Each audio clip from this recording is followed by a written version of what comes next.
Glória a Deus. Glória a Jesus. Aleluia, Pai. Louvado seja Deus. Glória a Jesus. Aleluia, Pai. Saúdo a todos na paz do Senhor Jesus. Irmãos, vamos dar continuidade na nossa meditação na Santa Palavra de Deus. Nós estamos meditando nas referências de 1 Coríntios, capítulo de número 3, né? Nós vamos dar sequência hoje na meditação, então, das referências de 1 Coríntios, capítulo de número 3, tá certo, irmãos? Aleluia, Pai, louvado seja Deus. Só lembrando os irmãos, né, amigos, ouvintes, espectadores de um modo geral, que me assistem diariamente, né, que mais uma vez, né, que o porquê de eu estar usando essa máscara, né, é porque eu estou fazendo um procedimento dentário, né, e para simples correções, né, e tão logo termine esses procedimentos, então eu estarei novamente, né, tirando a máscara, tá bom, irmão? Vamos voltar à normalidade assim que os procedimentos terminarem, tá certo? Ok? Aleluia, Pai, louvado seja Deus. Aleluia, Pai. Vamos à leitura, então, da mensagem completa, né? Depois a gente passa para as meditações logo em seguida, tá certo, irmãos? Que diz o seguinte: o espírito mundano causa dissensões nas igrejas. E eu, irmãos, não vos pude falar como a espirituais, mas como a carnais, como a meninos em Cristo.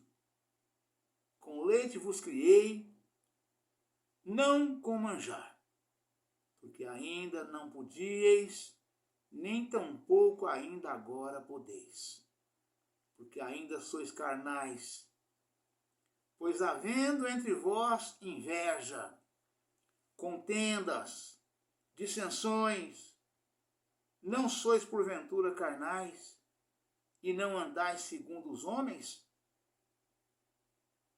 Porque dizendo um, eu sou de Paulo, e outro, eu sou de Apolo, porventura não sois carnais? Pois quem é Paulo? Quem é Apolo? Senão ministros pelos quais crestes, e conforme o Senhor deu a cada um. Eu plantei, Apolo regou, mas Deus deu o crescimento.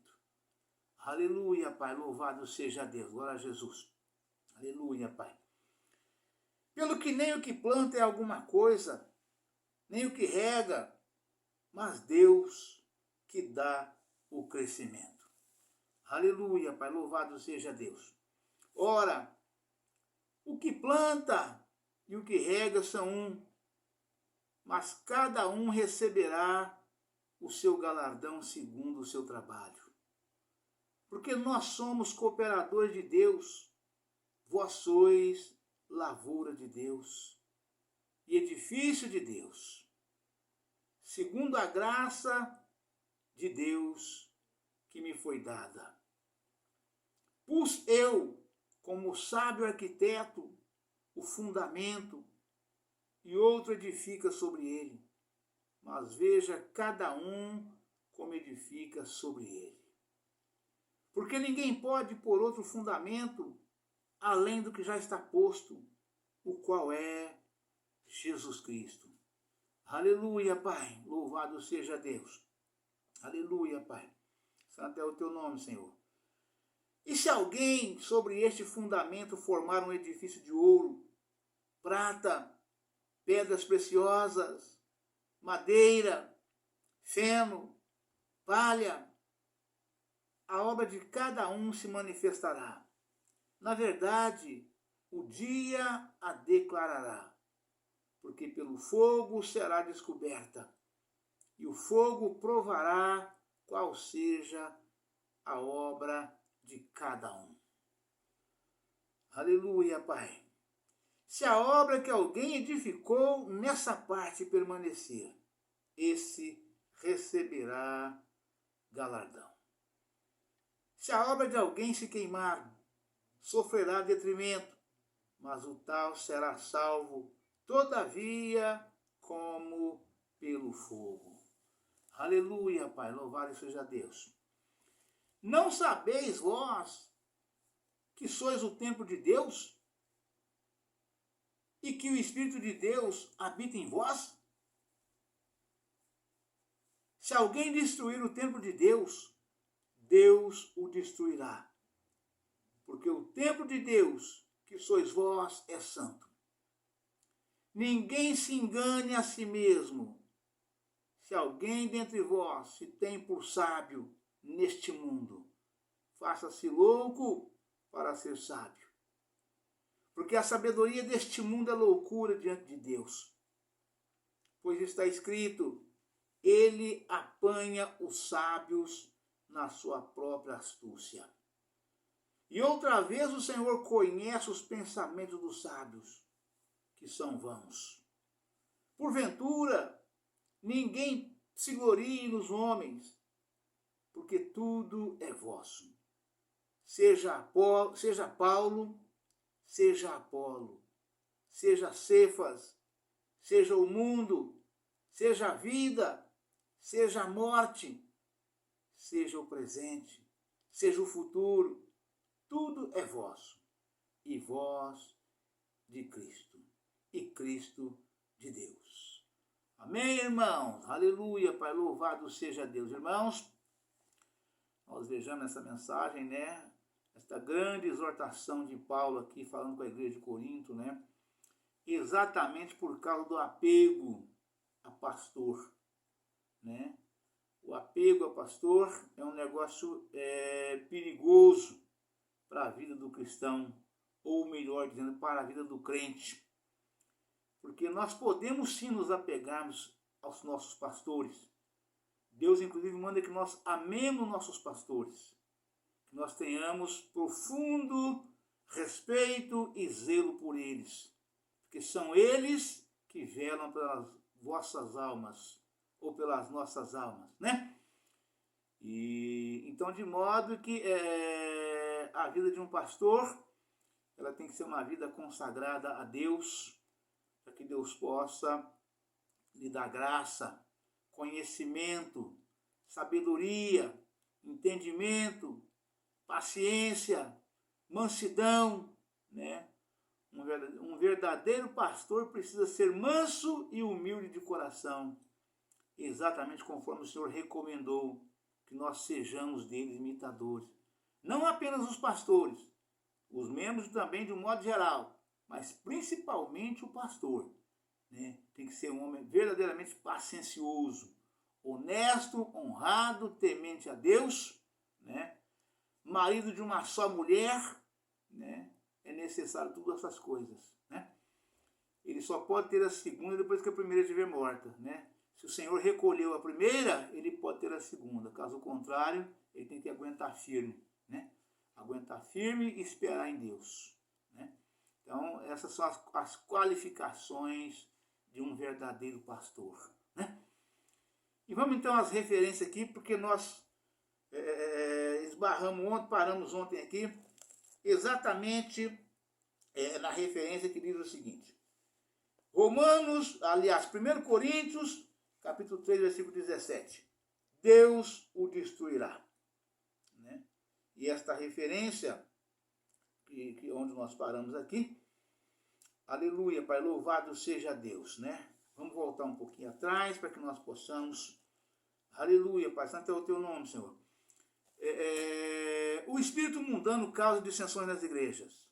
Eu, irmãos, não vos pude falar como espirituais, mas como a carnais, como a meninos em Cristo. Com leite vos criei, não com manjar, porque ainda não podis, nem tampouco pode ainda agora, nem agora podeis.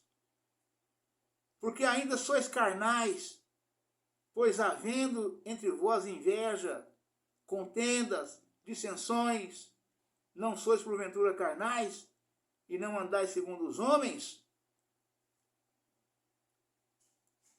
Porque dizendo um eu sou de Paulo, outro eu sou de Apolo, porventura não sois carnais? Aleluia, Pai. Louvado seja Deus, né?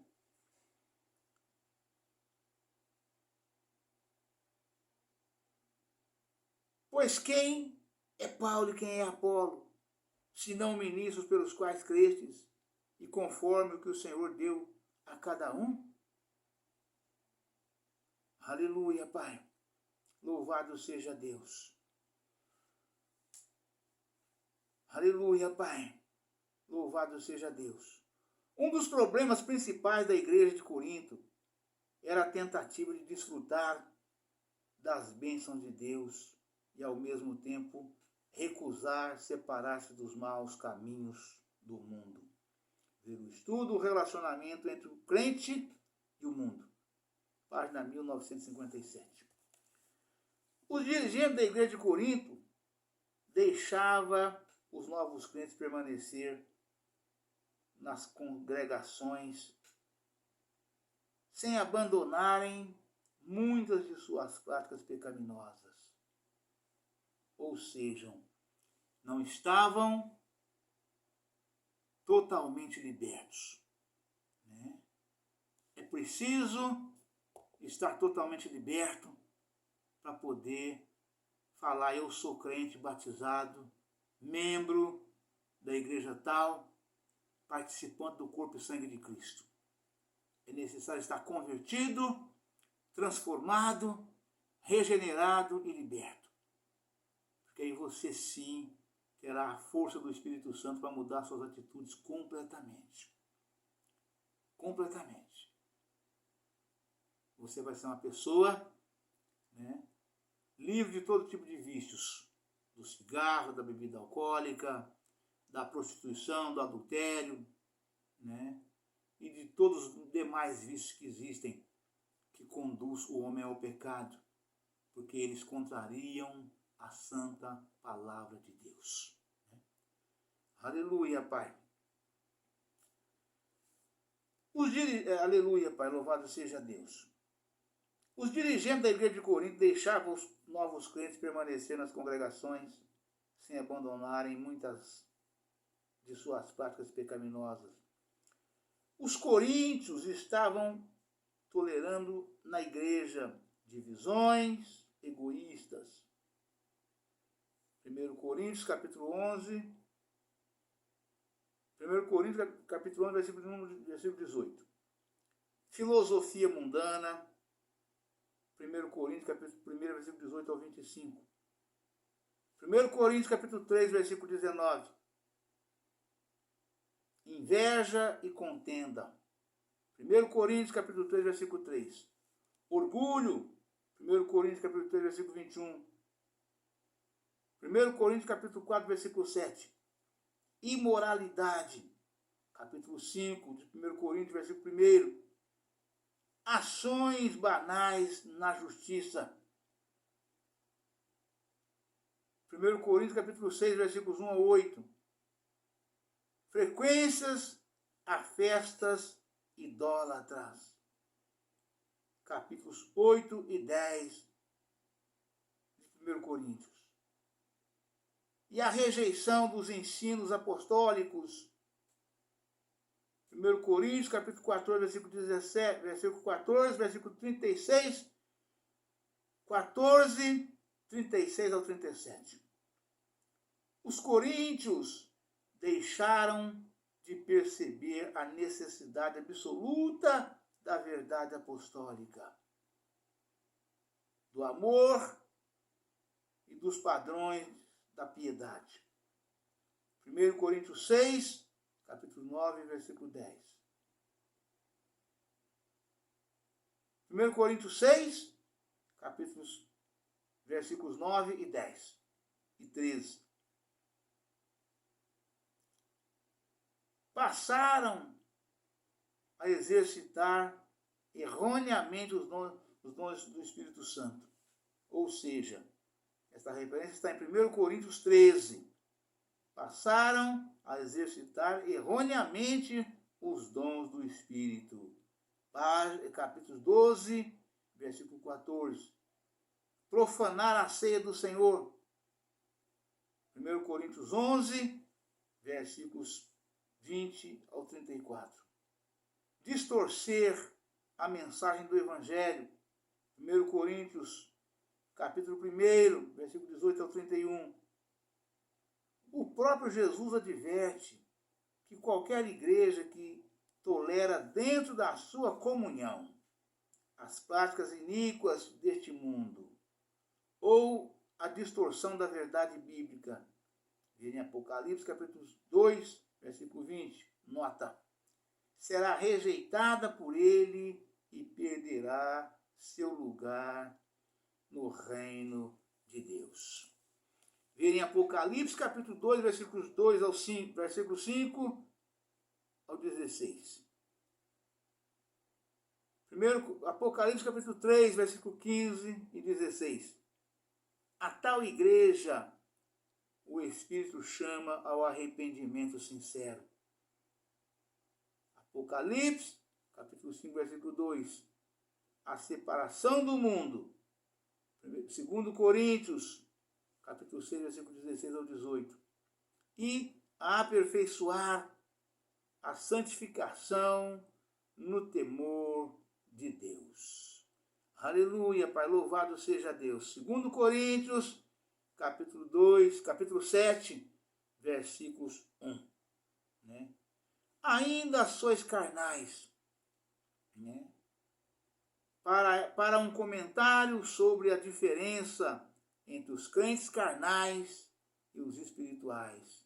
Ver o estudo, 3 classes de pessoas, página 1738. Aleluia, Pai, louvado seja Deus. Aleluia, Pai, santo é o teu nome, Senhor. Graças te dou, meu Deus. Aleluia, Pai. Eu plantei, Apolo regou, mas Deus deu o crescimento. Pelo que nenhum que planta, nem o que planta é alguma coisa, nem o que rega, mas Deus que dá o crescimento. Ora, o que planta e o que rega são um, mas cada um receberá o seu galardão segundo o seu trabalho. Porque nós somos cooperadores de Deus, vós sois lavoura de Deus e edifício de Deus. Segundo a graça de Deus que me foi dada, pus eu como sábio arquiteto o fundamento e outro edifica sobre ele. Mas veja cada um como edifica sobre ele. Porque ninguém pode pôr outro fundamento além do que já está posto, o qual é Jesus Cristo. E se alguém sobre este fundamento formar um edifício de ouro, prata, pedras preciosas, madeira, feno, palha, a obra de cada um se manifestará. Na verdade, o dia declarará, porque pelo fogo será descoberta. E o fogo provará qual seja a obra de cada um. Se a obra que alguém edificou nessa parte permanecer, esse receberá galardão. Aleluia, Pai, louvado seja Deus. 1 Coríntios, capítulo 3, versículo 15, está escrito o seguinte: se a obra de alguém se queimar, sofrerá detrimento, mas o tal será salvo, todavia, pelo fogo. Aleluia, Pai, louvado seja Deus. E a referência diz o seguinte: sofrerá detrimento. A Bíblia assevera que todos os redimidos estão isentos do juízo divino para a condenação. Vou repetir. A Bíblia assevera que todos os redimidos estão isentos do juízo divino para a condenação. João, capítulo 5, versículo 24. Romanos, capítulo 8, versículo 1. Hebreus, capítulo 10, versículo 14 ao 17. Há, porém, um juízo futuro para os crentes. 1 João, capítulo 4, versículo 17. Hebreus, capítulo 10, versículos 30b. Concernente ao grau de sua fidelidade a Deus e a graça que receberam durante esta vida na terra. Versos 10. Hebreus, capítulo 10. Hebreus, capítulo 4, versículo 5. 2 Coríntios, capítulo 5, versículo 10. Nesse juízo, há a possibilidade do crente, embora salvo, sofrer uma grande perda. No grego, zemio, que significa sofrer perda ou dano. O crente negligente corre o perigo de sofrer perda, a saber, primeiro, sentimento de vergonha na vinda de Cristo. 2 Timóteo, capítulo 2, versículo 15. 1 João, capítulo 2, versículo 28. Segundo, perda do trabalho que fez para Deus na sua vida. Versos 12 e 15. Terceiro, perda de glória e de honra diante de Deus. Romanos, capítulo 2, versículo 7. Quarto, perda de oportunidade de servir e de autoridade no céu. Mateus, capítulo 25, versículo 14 ao 30. Quinto, posição inferior no céu.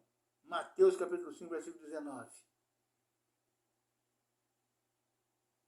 Mateus, capítulo 19, versículo 30. Sexto, perda de galardão. Versos 14 e 15. E sétimo, retribuição por injustiça cometida contra o próximo. Colossenses, capítulo 3, versículo 24 e 25. Nesses textos bíblicos, devem gravar em nossa mente a necessidade de uma dedicação total, inclusive fidelidade, abnegação ao serviço de nosso Senhor. Confira em Romanos, capítulo 12, versículo 1 e 2. Filipenses, capítulo 2, versículo 12. Filipenses, capítulo 4, versículo 3. Ver o estudo, o julgamento do crente, página 1775. Queria fazer uma pausa aqui, irmãos, para fazer um comentário sobre essas menções que a gente acabou de fazer aqui agora, né? Acabei de fazer. Então vocês vejam que não basta ser crente. É preciso ser um crente esforçado. É preciso ser crente trabalhador. É preciso ser um crente zeloso. Precisamos ser um crente esforçado. Ser um crente trabalhador. Ser um crente zeloso. Assim como numa empresa tem 10, 15, 20, 30, 40, 50 funcionários, né? Tem ali o organograma da empresa, né? Que vem ali no administrativo, né? O escalonato ali do povo da equipe de comando, né? E depois vem os comandados. E entre os comandados existem aqueles esforçados, aqueles que merecem o pagamento, o salário é igual para todos, né? Não podemos, não devemos praticar injustiça. Nós temos esse exemplo que o Senhor nos deu na contratação que fez um homem rico, contratando homens para a sua vinha. Saiu de manhã, saiu às 9 da manhã, saiu ao meio-dia, saiu às 3 da tarde, e todos receberam o mesmo galardão, o mesmo valor, por causa do preço combinado. Mas tem diferença de premiação, né? Daquilo que vem fora do salário, né? numa empresa existe isto, né? E também existe lá no céu, também vai existir. O crente preguiçoso que não faz nada na obra de Deus, ele não vai ser condenado por não fazer nada. Porque ele cumpriu a justiça de Deus na totalidade. Aceitou Jesus quando converteu. Em seguida foi transformado, foi regenerado, foi liberto, foi batizado, entrou em comunhão e permaneceu na igreja. Só que ele não se preocupou em fazer nada na obra de Deus.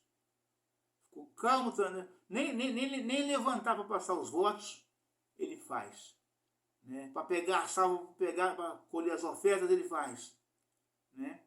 E quando o pregador chama ele para poder vir pegar os votos na mão para poder passar, os envelopes, né? Ele dá um sorriso assim, baixa a cabeça e não vai. Tem vergonha, é tímido, né? E Deus não quer homens assim na obra dele. Deus quer pessoas corajosas, arrojadas, né? Que está pronto para o que deve a todo momento, em todo tempo, em todo lugar. Esses receberá uma premiação maior, além daquilo que está prometido para Deus, para todos os crentes. Todos os crentes salvos, né, receberão a salvação de Deus da forma que foi prometido. Mas a premiação pode ser maior ou menor de acordo com a nossa produtividade. Isso chama produtividade. Né? É igual numa lavoura, trabalha muitas pessoas por produção, né? E ali trabalho, eu comandei muitas vezes, fazendo que eu estava administrando, vinha caminhões de turma para trabalhar, caminhões lotados, né? Turmas de 60 até 120 pessoas, né? Com mais 2, 3 caminhões, né? E ali todo mundo trabalhando por produtividade, recebendo o mesmo preço por cada litro ou balaio, né? Ou medida da mesma mercadoria que era colhida, né? Só que a quantidade que uns colhia era diferente. Ninguém colhia igual, era diferente um do outro. E aqueles que produziam mais, né? Que colhiam mais, também recebiam um pagamento maior. Eu lembro que tinha uma equipe de 4 pessoas, né? Que era top todos os finais de semana. Nossos pagamentos eram semanal, né? Então não tinha jeito. Tinha 4 companheiros ali que todo final de semana, estou falando aqui mais precisamente em colheita de café, tinha 4 que era coisa absurda que eles colhiam, né? A média da turma inteira, né? Vamos falar assim, 5 medidas, 5 balaios, 5 jacá por dia, uma média, né? Digamos assim, né? Mas tinha 4 que era 12, 13, 14, 15, até 20 balai por dia eles colhiam. Foi assim também quando eu estava preparando para fazer um plantio de café, né? Eu buscava, tinha a turma do arredor da região ali, as meninas que vinham ali, tudo jovens, para encher saquinhos, para colher, para poder fazer o sameio de sementes, né? E pagamento também todo sábado, né? E tinha 2 moças dessa equipe que não tinha jeito, né? Era absurda a quantidade que elas colhiam, de saquinho que elas enchiam acima das outras. E as 2 eram prima. Antes de chegar a última dessas 2, né, tinha uma que era campeã todos os dias. Todos os dias ia para o apontamento uma quantidade maior de saquinho que ela tinha enchido. E como era por produção, ela receberia mais no final de semana. E aí precisava chegar mais gente, a gente tinha vaga para mais gente. Eu autorizei ela a convidar essa prima dela. Ela falou, segunda-feira vai vir, o senhor vai ver o que é produção, né? E era uma coisa absurda, né? Essa que eu falei primeiro, sem falar o nome, eu falei, a média dela era 3.700 saquinhos por dia, aproximadamente. E essa prima dela que veio, ela todo dia superava os 4.000 saquinhos enchidos diariamente. Por esse motivo, no mesmo trabalho, por produção, todos eram bem-vindos, só que no final, no dia do pagamento, o pagamento dessas 2 era maior que todas as outras todas. Assim será nós também no céu. Todos chegaremos à salvação, todo crente convertido, todo homem convertido, transformado, regenerado e liberto alcança a salvação.